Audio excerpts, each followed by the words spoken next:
Okay, this video is about being banned for camping if you're in a conversion van, van you converted, or a cargo trailer. This is typical signs you'll see. Self-contained units only. So unless you have at least a minimum of 10-gallon holding tanks that you can empty on the outside of your van or cargo trailer, you're going to be banned from all these kind of places. This is BLM lands, LTVA. You're going to not be allowed to camp at 4 out of the 7 LTVAs in Arizona and California. Unfortunately, the wind picked up, and probably the soundtrack's going to sound really lousy. These are all run by the BLM, and they're really cool because you can camp up to 7 months in one campsite for $180, so that's $25 a month. It's really great when you don't have to keep packing up your gear every 2 weeks, to go to another spot. Now, this is Imperial Dam in California, about 15 miles north of Yuma. And like I say, I always, when I start my videos, there's no wind, and as soon as I start my videos, the wind kicks up. So you're probably gonna have a hard time hearing me. Oh well. But anyway, this area, okay, is off limits. If you're in a van or a cargo trailer, and I'm talking, it's 1.5 miles by 4.5 miles. You're dealing with almost 8 square miles out here where you're going to be off limits. You're not going to be able to camp out here. The only place you could camp is by Senator Wash Lake, and you have to be within, that's about 4.5 miles from here. You have to be within 500 feet of a pit toilet or a porta-john or one of those. And those are the worst possible campsites you can get. That's the only place you'll be able to camp out here at Imperial Dam. La Posa and Quartzsite does have some porta-johns scattered. Again, you have to be close to them, within 500 feet to actually camp. I'll go through the specifics when I get back to my campsite here.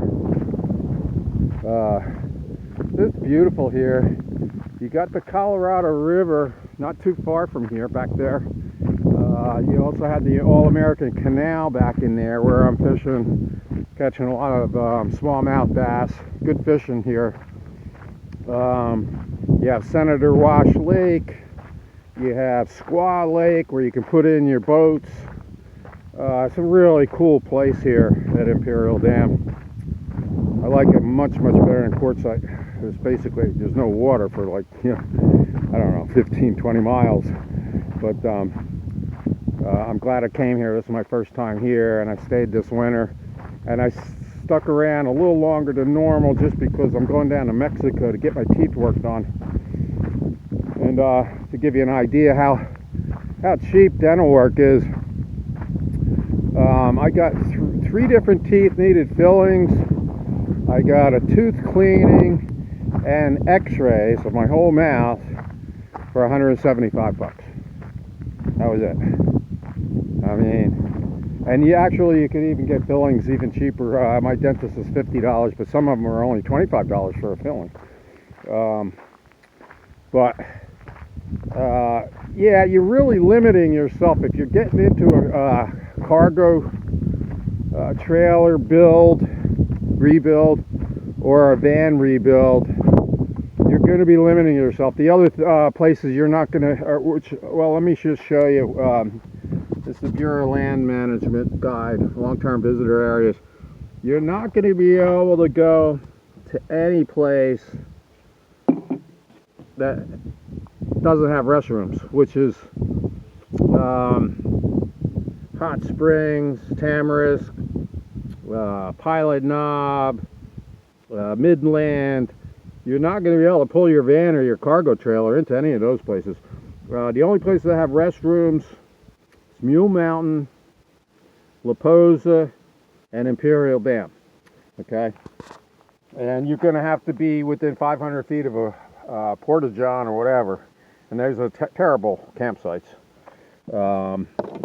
But this map shows, you know, they're both, these LTVAs are both in California and Arizona. They're spread out southeastern part of California, and then you have Quartzsite, La Posa up in Quartzsite. Okay. Now here's the rules again, BLM rules. It's about self-contained vehicles. Okay. And basically, it's telling you where you can camp and where you can't. Same thing I just mentioned.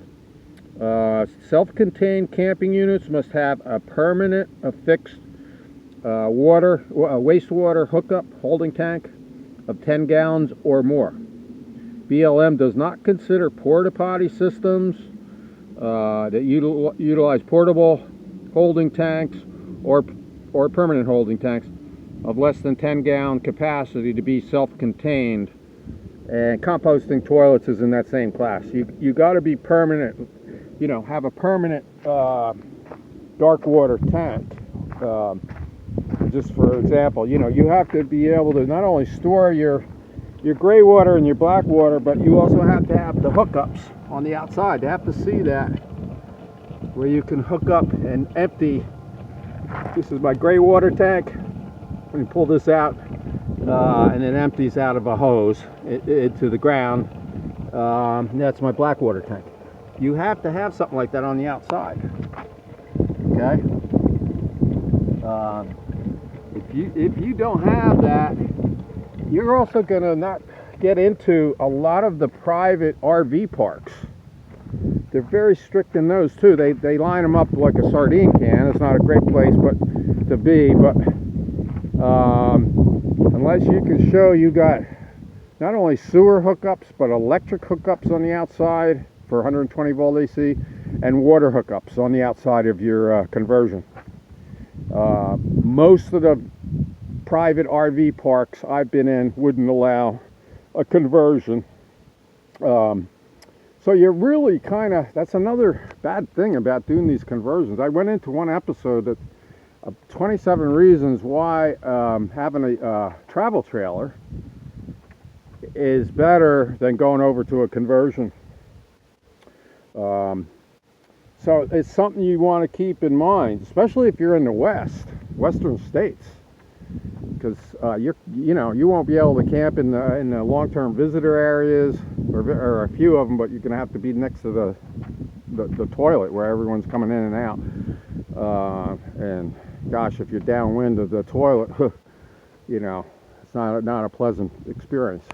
But anyway, that's another reason why conversions, you really want to think about it. You're going to be limited. There's a lot of prejudice against people, say, pooping in a 5-gallon bucket, you know, or a composting toilet. So just another thing I thought I would mention, they might want to consider before you get into long-term, spending a couple months and thousands of dollars trying to convert, you know, those kinds of things, where if you just bought a travel trailer, you'd be good to go. You know, as soon as you bought it, you're accepted in almost everywhere. I mean, basically. And and you just hook it up, and after you paid for it, and you're off and running. You don't have to spend months and thousands of dollars trying to fix things up. Okay, thought you'd like to know a little bit more about if you're planning on going into a conversion, the headaches that are going to be involved. Okay, Siegel Eric, signing off.